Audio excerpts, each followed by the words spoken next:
Even though shell beds are not rock, it's a hard bottom. There's something about them. If you've ever learned anything from watching our show, I'm going to tell you, shell beds, when you find them, you're going to find the best fishing you've ever seen. I'm going to show you guys a screenshot that a buddy of mine sent with his Ray Marine unit and looking at a shell bed.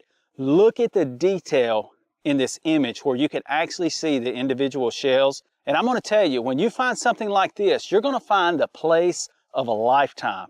Tennessee River, Florida, up north, it doesn't matter. Shell beds, there's something about them. My personal opinion, from a scientific standpoint, is the secretion that comes out of the shells when they're sitting there open brings in those huge gizzard shad, and that's why those schools of fish are always the biggest fish on the lake. You're going to absolutely dominate a tournament and find some of the best fishing that you have found all year long.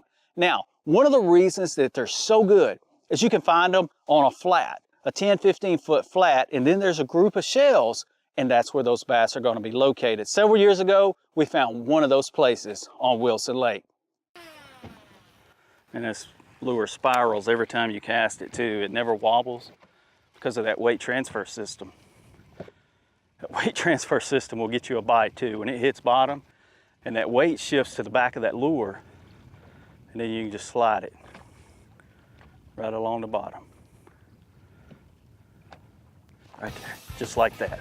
That is so cool. Man, that is so cool. That is a technique on a crankbait that you've never been able to do before, is slide that lure along the bottom. You know, it's almost like taking it and making it a swim bait once it gets down there to that depth.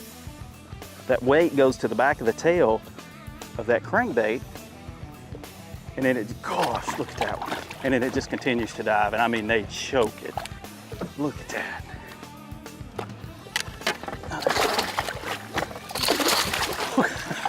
I got a face full that time.